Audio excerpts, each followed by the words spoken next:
नमस्कार साथियों, स्वागत है आप सभी का अपने चैनल ज्ञान ऑर्बिट में। तो आज के इस क्लास में हम लोग क्लास 12th का जियोग्राफी जो भूगोल है, जो चैप्टर 4 है प्राथमिक क्रियाएं, इसका मोस्ट वीवीआई ऑब्जेक्टिव क्वेश्चन लेकर आए हैं, जो कि आपके 2027 फाइनल बोर्ड परीक्षा में यानी इंटरमीडिएट जो परीक्षा होने वाली है, वार्षिक परीक्षा 2027 में, उसके लिए 100% इंपोर्टेंट होने वाले हैं।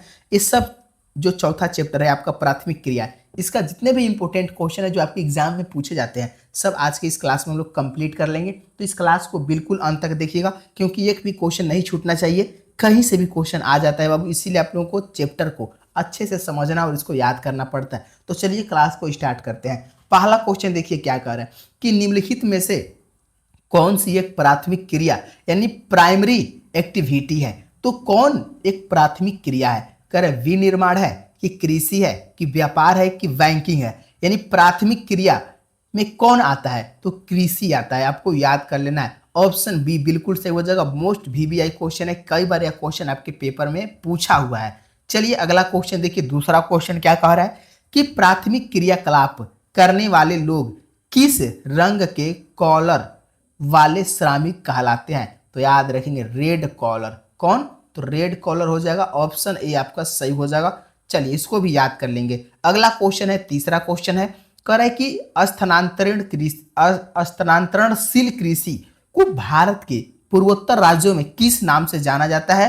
तो उसे झूमिंग यानी झूम कृषि के नाम से जाना जाता है। ऑप्शन सी आपका बिल्कुल सही हो जाएगा। और देखिए अभी तक अगर आप लोग क्लास को लाइक नहीं किए हैं तो प्लीज आप लोग लाइक जरूर कर लेंगे। मात्र 1 सेकेंड का टाइम लगेगा लाइक करने में, तो आप लोग लाइक कर लीजिएगा। और चैनल पर नए हैं तो ज्ञान ऑर्बिट को सब्सक्राइब भी कर लेंगे, ताकि 12th क्लास की एक भी सब्जेक्टिव क्वेश्चन हो चाहे ऑब्जेक्टिव हो जो आपके एग्जाम में आने वाले हैं, कोई भी क्वेश्चन आपसे ना छूटे और ना ही वीडियो मिस हो। तो इसीलिए जुड़ जाइएगा चैनल को सब्सक्राइब करके।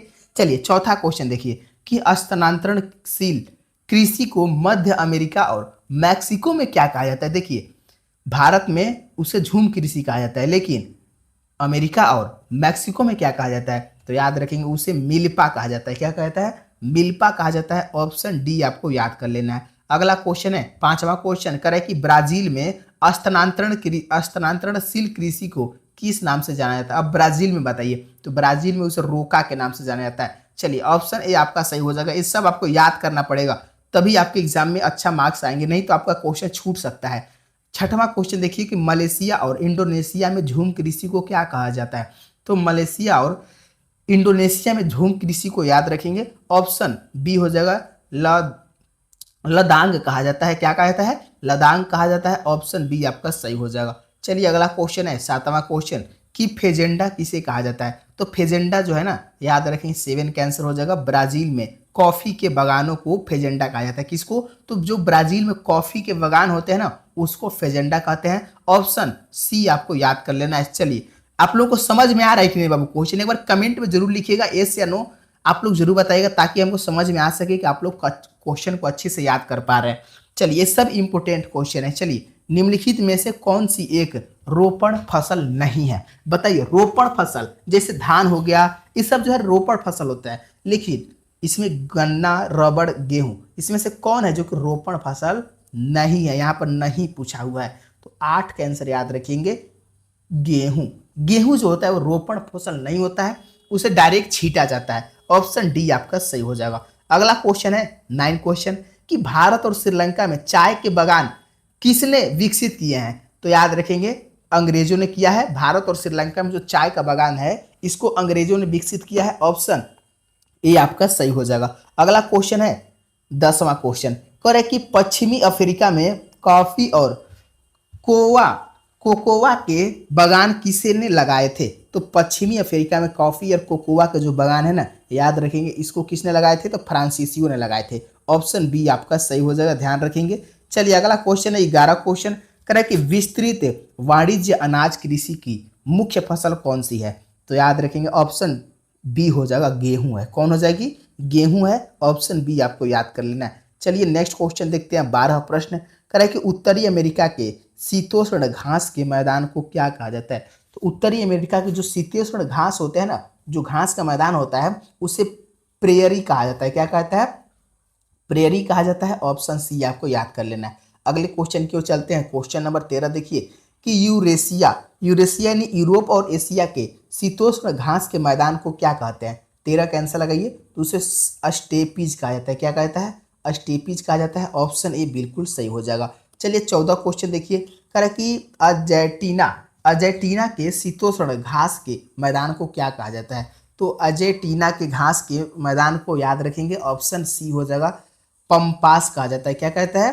पंपास। ऑप्शन सी आपको याद कर लेना है। चलिए नेक्स्ट क्वेश्चन की ओर चलते हैं। 15 क्वेश्चन कि ऑस्ट्रेलिया के शीतोष्ण घास के मैदान को किस नाम से जाना जाता है। तो ऑस्ट्रेलिया के शीतोष्ण घास के मैदान को याद रखेंगे। 15 का आंसर हो जाएगा डाउन्स। डाउन्स के नाम से जाना जाता है। ऑप्शन ए आपका सही हो जाएगा।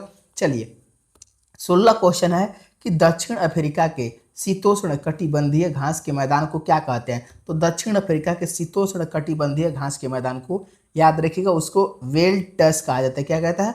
वेल्डस कहा जाता है। ऑप्शन बी आपको याद कर लेना है। चलिए सब इंपोर्टेंट क्वेश्चन है बाबू, जो कि भूगोल यानी जियोग्राफी का इंपोर्टेंट है। चलिए 17 क्वेश्चन देखिए कि खट्टे और रसदार फलों यानी जो खट्टे और रसदार फल होते हैं जैसे अंगूर, संतरा, नींबू की कृषि किस प्रदेश की मुख्य विशेषता है।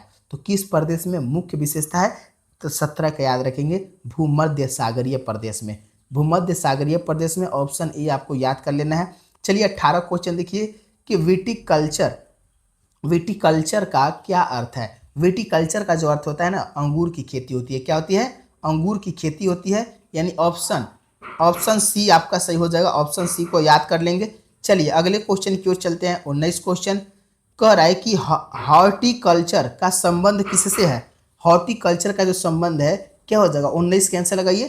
तो याद रखेंगे फूलों और फलों या सब्जियों के उत्पादन से है। ऑप्शन ए आपका सही हो जाएगा। ऑप्शन ए को याद कर लेंगे। चलिए नेक्स्ट क्वेश्चन की ओर चलते हैं। 20वां क्वेश्चन कह रहा है कि ट्यूलिप नामक प्रसिद्ध फूल के उत्पादन में कौन सा देश विश्व में सबसे आगे है। तो ट्यूलिप नामक प्रसिद्ध फल के उत्पादन में कौन सा देश विश्व में सबसे आगे है। तो 20 का आंसर याद रखेंगे, नीदरलैंड। क्या हो जाएगा?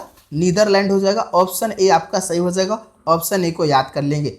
चलिए 21 क्वेश्चन कह रहा है कि ट्रक फार्मिंग का संबंध किससे है। देखिए ट्रक फार्मिंग जो होता है ना, इसका जो संबंध हो जाएगा किससे हो जाएगा। साग सब्जियों की खेती से हो जाएगा। क्या हो जाएगा? साग सब्जियों की खेती से हो जाएगा। ऑप्शन सी आपको याद कर लेना है। अगले क्वेश्चन की ओर चलते हैं। 22 क्वेश्चन कह रहे डेयरी कृषि का सबसे बड़ा प्रदेश कौन सा है। देखिए डेयरी जो होता है दूध जो है, डेयरी कृषि का जो सबसे बड़ा प्रदेश जो हो जाएगा ना, कौन हो जाएगा। तो उत्तरी पश्चिमी यूरोप हो जाएगा।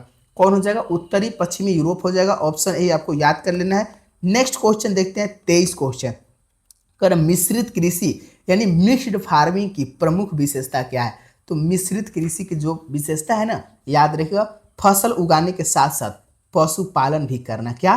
फसल उगाने के साथ साथ पशुपालन भी करना। ऑप्शन ए याद कर लेना है। अगला क्वेश्चन देखते हैं। 24 क्वेश्चन कह रहा है कि कोलखोज सामूहिक कृषि का मॉडल किस देश में शुरू किया गया था। क्या आंसर हो जाएगा। तो 24 का याद रखेंगे, सोवियत संघ में। ऑप्शन ए आपका सही हो जाएगा। अगला क्वेश्चन है 25 क्वेश्चन कर रहा है सहकारी कृषि का आंदोलन किस देश में सबसे अधिक फसल रहा है। तो सहकारी कृषि का जो आंदोलन है किस देश में सबसे अधिक सफल रहा है। तो 25 के आंसर याद रखेंगे, डेनमार्क में। ऑप्शन ए आपको याद कर लेना है। देखिए वो फिर से बोल रहा है, अभी तक अगर आप लोग क्लास को लाइक नहीं किए, प्लीज़ आप लोग लाइक करिए और चैनल को जरूर सब्सक्राइब करिए, ताकि आप लोग एग्जाम में GUD करके यानी गर्दा उड़ा कर आए। सारा क्वेश्चन आपको इस चैनल पर मिल जाएगा 12th क्लास का, चाहे वो हर एक सब्जेक्ट का आपको इसको चैनल पर कराया जाता है। जरूर जुड़िए। तो मिलते हैं हम लोग अगले क्लास में। धन्यवाद दोस्तों। जय हिंद दोस्तों।